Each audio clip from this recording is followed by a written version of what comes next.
भगवान शिव के सबसे बड़े धार्मिक स्थलों में से एक है अमरनाथ गुफा, जो कि जम्मू कश्मीर में है। हर साल लाखों श्रद्धालु यहाँ आते हैं ताकि वो बर्फ से बनी हुई शिवलिंग के दर्शन कर सके, जो कि एक गुफा के अंदर बनी हुई है। कहा जाता है कि अमरनाथ गुफा में शिवलिंग का आकार चांद की अलग अलग कलाओं के हिसाब से घटता या बढ़ता है। शिवलिंग के साथ साथ यहाँ बर्फ की दो और रचनाएं भी हैं, जिन्हें माँ पार्वती और गणेश माना जाता है। वैसे तो ये गुफा बर्फ से ढकी हुई होती है, पर गर्मियों में मई से अगस्त के बीच में गुफा के आसपास की बर्फ पिघल जाती है और सिर्फ इन्हीं 4 महीनों में लोग यहाँ के दर्शन कर सकते हैं। अमरनाथ 2 शब्दों से बना है। अमर मतलब जो कभी ना मरे, और नाथ मतलब भगवान। इस गुफा को ये नाम इसीलिए मिला क्योंकि ये वो गुफा है जहाँ भोलेनाथ ने माँ पार्वती को अमर होने का रहस्य बताया था। हमारे पुराणों के मुताबिक इस कहानी की शुरुआत तब हुई जब माँ पार्वती ने शिवजी से पूछा कि वो मुंड की माला क्यों पहनते हैं। तब शिवजी ने उनसे कहा कि हर बार जब भी पार्वती जी जन्म लेती है तब वो माला में एक और मुंड यानी कि सर जोड़ देते हैं। तब पार्वती जी ने शिवजी से पूछा कि मुझे हर बार नए रूप में आना पड़ता है और सालों तपस्या करने के बाद आप मुझे मिलते हो, मेरा इतना मुश्किल इम्तिहान क्यों? मुझे भी अमर होने का रहस्य बताइए। इस पर शिवजी ने उनसे कहा कि वो अमर कथा की वजह से अमर है और जो भी ये कथा जानता है वो अमर हो जाता है।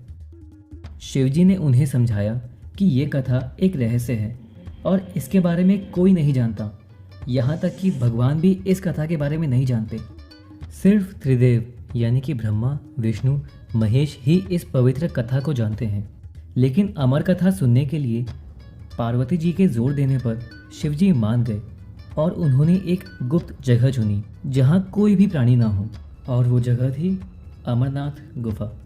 अमरनाथ के रास्ते में भोलेनाथ ने अपनी सवारी नंदी को पहलगांव पर छोड़ दिया, जटाओं से चंद्रमा को चंदनवाड़ी में अलग कर दिया, शेषनाग झील के किनारे पर अपने सांपों को छोड़ दिया, महागुनास पर्वत पर अपने पुत्र गणेश को, और पंचतरणी पर महादेव ने 5 तत्वों को अपने से अलग कर दिया।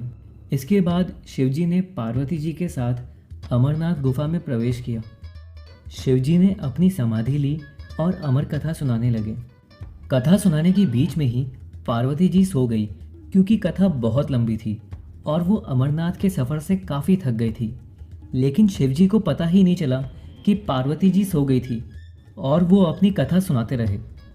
इस दौरान 2 सफ़ेद कबूतर गुफा में मौजूद थे और वो कथा सुन रहे थे। कबूतरों की मंद मंद आवाज़ से शिवजी को लगा कि पार्वती जी कथा सुन रही है, और इसी दौरान कबूतरों ने पूरी कथा सुन ली। कथा खत्म होने के बाद शिवजी का ध्यान पार्वती जी की ओर गया, जो कि सो रही थी।